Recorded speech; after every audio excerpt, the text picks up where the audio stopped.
সোরেন, আপনি কি অসুস্থ বোধ করছেন? আসলে আপনাকে এতটা রেস্টলেস তো কখনো দেখিনি।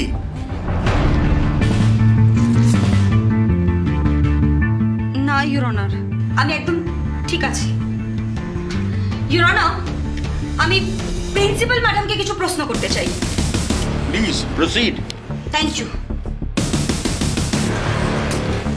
আচ্ছা ম্যাডাম, আপনি এই স্কুলে কত বছর চাকরি করছেন? 17 বছর হবে এই জুন মাসে। ওকে। আর আপনি প্রিন্সিপাল হয়েছেন কত বছর? তা 5 বছর। বেশ, তার মানে আপনি এই স্কুলে চাকরি করে খুব হ্যাপি।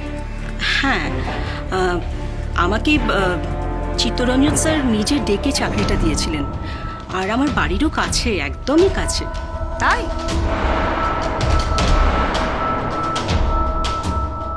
আমার প্রিন্সিপাল ম্যাডামকে আর কিছু জিজ্ঞেস করার নেই, উনি গিয়ে বসতে পারেন। তবে একটা বিষয় মিলট আমি হাইলাইট করতে চাই, শ্রী চিত্তরঞ্জন রায়চৌধুরীর পুত্রবধূ অর্থাৎ সুনিতা রায়চৌধুরী এই স্কুলের যিনি ভাইস প্রিন্সিপাল এবং ডিরেক্টরও, তাদের পরিবারের টাকাতেই কিন্তু স্কুলটা চলে। আপনি কি ইঙ্গিত করতে চাইছেন সেটা বুঝলাম, কিন্তু এটাও এক ধরনের প্রেজুডিয়াস অ্যাজাম্পশন। আপনি একটা ধারণা করছেন যার কোনো সলিড ভিত্তি নেই।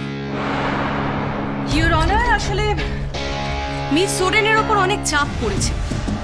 একটা মিথ্যেকে সত্যি করার দায় চাপানো হয়েছে, অথবা তিনি নিজেই দায়টা চাপিয়ে নিয়েছেন নিজের উপর, তাই বারবার ডিরেলড হয়ে যাচ্ছে। এতে কিছুই না, সবার একটু সময় নষ্ট হচ্ছে আর কি। আসলে এই পরিবারটি মেয়েটির বাবার মৃত্যুকে এনক্যাশ করে রায়চৌধুরীদের কাছ থেকে কিছু টাকা হাতাতে চাইছে। তো সেটা তো আউট অফ কোর্ট একটা সেটেলমেন্টে চেয়ে নিলেই হতো, কোর্টে সময় নষ্ট হতো না। Miss Soren, I not say that আপনি কিন্তু এবারে তৈরি হয়ে আসেননি। আপনি বলছেন যে সৌমিনী নস্করের উপর র্যাগিং হতো, তার তো কোনো রকম সলিড প্রমাণ আপনি দিতে পারেননি। প্রমাণ আছে মিলট, কিন্তু তার আগে আমি একবার সৌমিলিকে স্ট্যান্ডে ডেকে কিছু প্রশ্ন করতে চাই। অনুমতি দিলাম।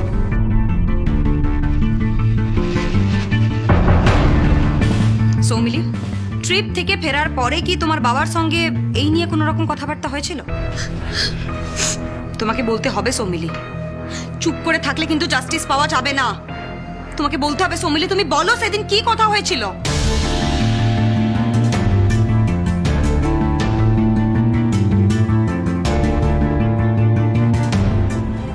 আদালত ও একটি মেয়ে, প্রতিবাদের এক নতুন ভাষা। সোম থেকে শনি রাত 8টায় আকাশ 8-এ।